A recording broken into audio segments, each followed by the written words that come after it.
In a world ruled by the dead, we are finally forced to start living.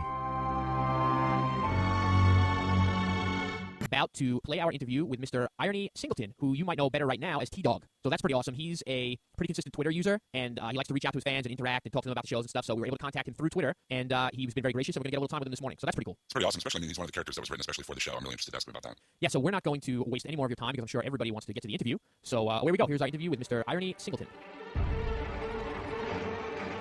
We have the grand opportunity today to talk to Mr. Irony Singleton, portrayer of T-Dog on the Walking Dead TV series. How are you this morning, sir? I am excellent. Are we all connected here? We're all connected. This is John. I have Jordan and Jim with me right now.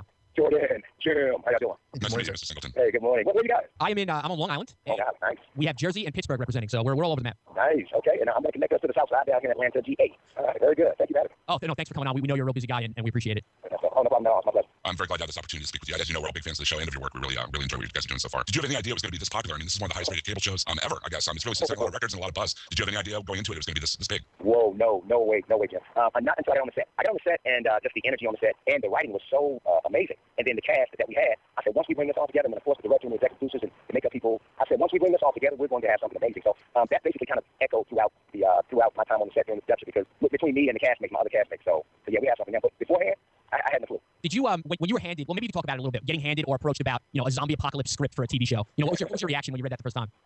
Well, I didn't know it was a zombie apocalypse show. I just knew my agent came to me. He was like, yeah, Irony, would you are you interested in audition for The Walking Dead? Because I hadn't heard of the comic book Shamefully. I admit that. So I was like, The Walking Dead? I was like, I don't know. And my agent was like, because I said, the title of The Walking Dead, it sounds like something that I might not be too interested in. I said, because I'm not too big on horror because I was traumatized as a kid from watching a lot of Friday the 13th and Nightmare on Elm Street. So that's what it sounded like. And he said, Frank Darabont was the director. I said, wait a minute, yes, I do know. I said, I'm interested. And so when I read the script, and I was like, all right, this is interesting. Found out that Gale Ann Hurd, who is the executive producer of Aliens, Terminator, Armageddon, a lot of other big blockbuster projects, and the list goes on, found out she was attached to it as well, and then got a hold of some of Robert Kirkman's material, who is the creator of The Walking Dead. And I said, this is great. And so I was ecstatic. Yeah, we kind of come from the comic book background. That's like our end of it. And the one thing that really, we were nervous when we heard the show was coming out because we love the book so much. And you never know how it's going to translate, to live action. Right. But once, like you said, when we had heard that it was Darabont and Gale Ann Hurd, and of course Robert Kirkman was going to stay very involved, that kind of gave us a sigh of relief. Yeah. So I was the same. I said, we have all the original, we have the original player, so to speak, and Robert Kirkman, and he was there. He was on the set periodically, and he was working very closely with us. So that was an indication that they're taking this thing very seriously and trying to keep it as closely related to the comic book as possible. And I think we did that.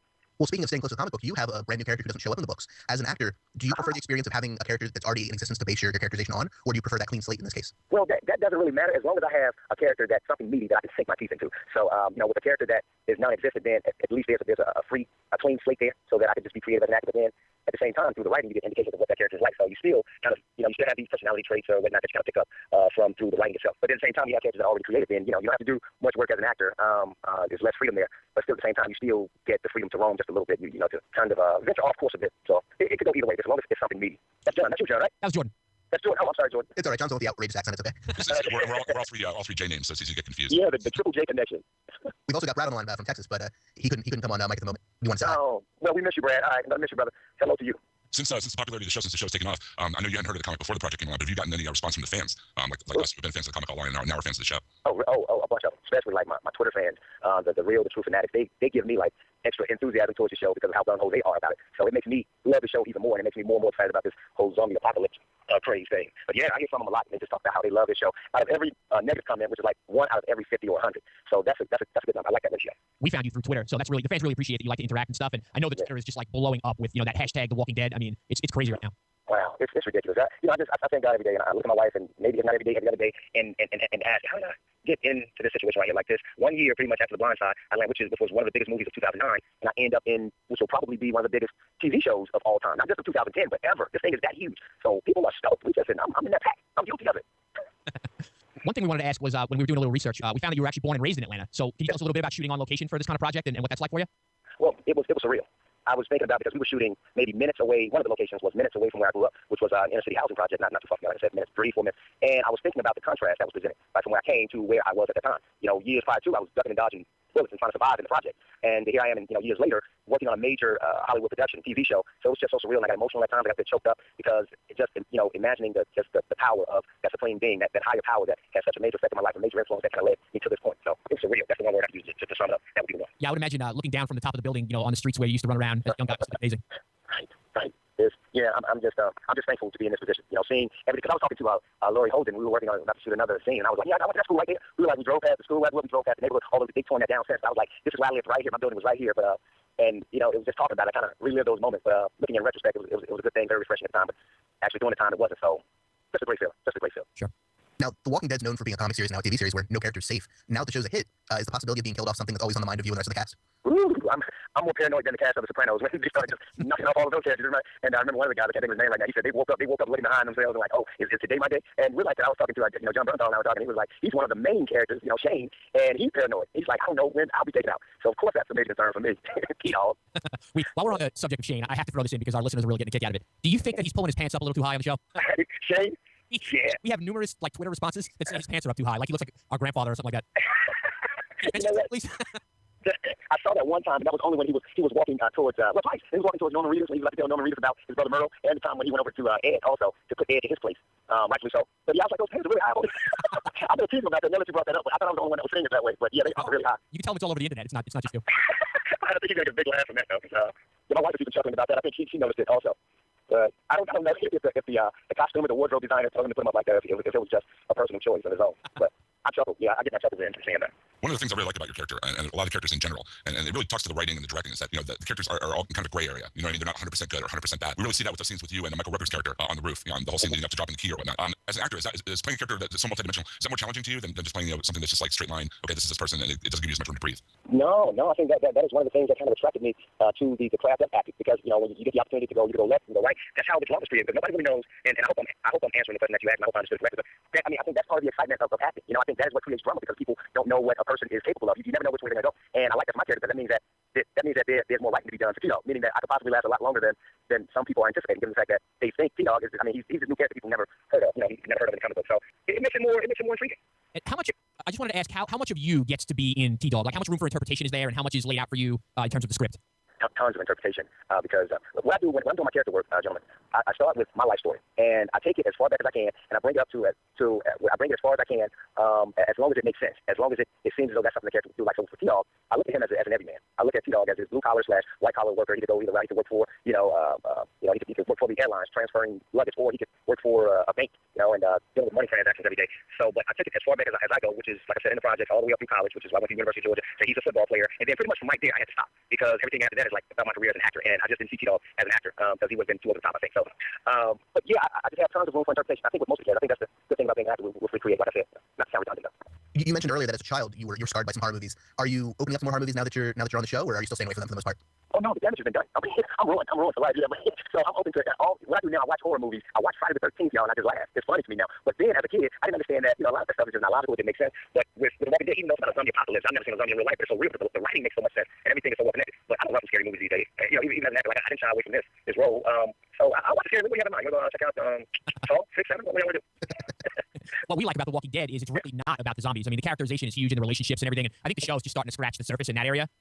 Right, it is. I was a lot of people like, man, a zombie show is not gonna last. I'm like, no, this thing is way bigger than that. It's the story. That's what makes Robert Kirkman's creation so special, because it's the underlying drama between the human beings and all of that tension that's building from trying to escape all of these zombies. It's like now that tension builds between human beings. It's like in any stressful situation in real life. Stressful situations, you have a lot of drama that's created from the stress that people dealing with, and I think that's the ultimate in stress when you're running from zombies, right? So in having that type of situation, now you got the situation with T-Dog and Merle and Ed and Shane. Shane wants to knock out somebody because, and look at what he's doing to his wife, which he was probably Ed was beating his wife. And there's some other stuff that will come out later on, you'll see, and which will really disturb you about this character Ed. So it's just all of the drama that is created from dealing with the stress of the zombies, and that's the beautiful thing. And the story, like the storyline, it's just so beautiful. So that's the thing that makes the story interesting, not just the zombies. I tell people that you have suspense, you got drama, you got it interlaced with bits of humor, you've got the horror aspect of it, and it's different in there for everybody, except for the children. I don't know. Like I said, I know the damage that was done to me. So that's what makes this thing so special.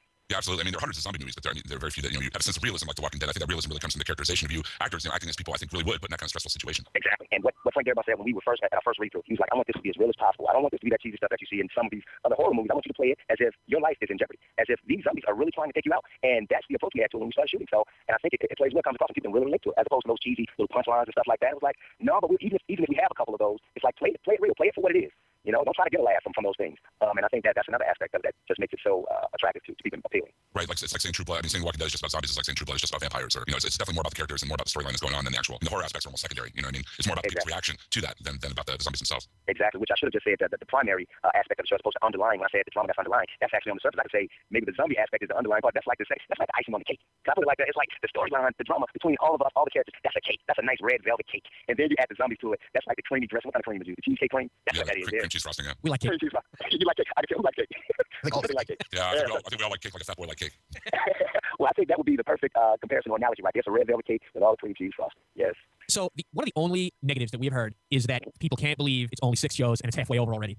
What do you have planned now for the off season, and how soon do you get to work? I know the second season was just kind of announced, so where does it go from here? Well, I'm heartbroken myself. My wife is heartbroken. It seems like everybody I've talked to, they've become hooked on this thing, and they're not like horror movie fanatics. They're not horror junkies. And they're like, man, we only get 6 episodes, and they're torn and shreds because of that. And I feel the same way. So right now, I'm just heading back to LA in January, and I may not be able to land another pilot because we're supposed to get back up and get going in May. So I don't know if that would be enough time for me to maybe do another movie or two, maybe one. If I could get one in, that would be good. But as far as doing another TV pilot, I don't know if that's possible. So it depends. And they said that it's coming out. Correct me if I'm wrong, but this is just from what I've seen with that movie. They said that the next season 2 is supposed to premiere next October. So that's unless they choose to move up the shoot dates, then I guess that's going to happen. If we start shooting in May, then I guess it will probably take about 4 or 5 months to get in the post-production editing room and everything. What about you? We thought the Halloween opening was fantastic. Just the whole Fear, was it Fear Fest? I'm sorry, Jordan, am I screwing that up? It is Fear Fest. Yeah, the whole Fest angle and everything, that was cool.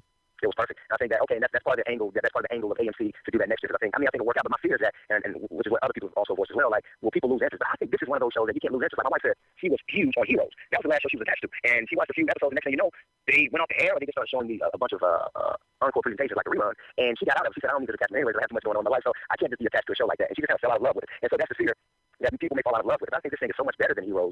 Although I watched one episode of Heroes, no knock on that. But I think it's so much better than Heroes. Okay. I was thinking so. I don't know how people lose an attachment to the show. So I think they'll probably be more highly anticipating it by next October, and they will probably spread the word to more people that will probably be highly anticipating as well. So I imagine a DVD release would probably precede that as well. That would make a lot of sense. If maybe they came out the DVD the first 6 episodes, like maybe a month before, to build up the hype. Right, that's the talk. So hopefully that's the case. I think they're pretty smart about what they're doing. Just like with the launch of it on during Fear Fest Halloween, that was very smart. They're launching it pretty much right around the area in other countries a week after or maybe days before. I think launched in the UK. Was it the 28th, either UK or Russia or somewhere a few days before? So they're smart guys. So I know they'll take care. Now, you've gotten a chance to work with Gail Ann Hurd. You got a chance to work with Darabont. 10 years in the future, let's say Walking Dead stays on the air for 10 years, and we can only hope about that. But who do you want to work with in the future as an actor?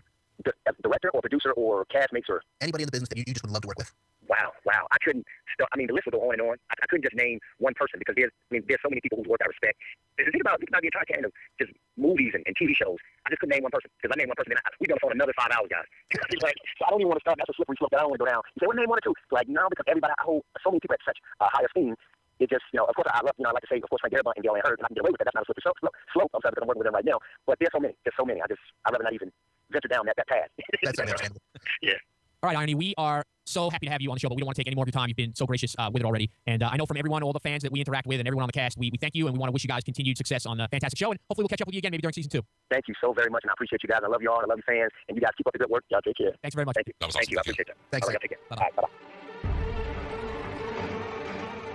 Okay, so once again, we want to thank Irony Singleton for joining us on the show. It was a great pleasure to have him on, and like we said, hopefully we get to speak to him again sometime. We'd like to thank Shane Freeman of Influential.com. That was kind of our contact person to set things up with Irony, and she was great and got everything scheduled, and that was awesome, so thanks to them and her. I guess we will be back on Tuesday morning/afternoon for episode 11, where we will have our review of the 4th Walking Dead installment entitled Vatos. Until then.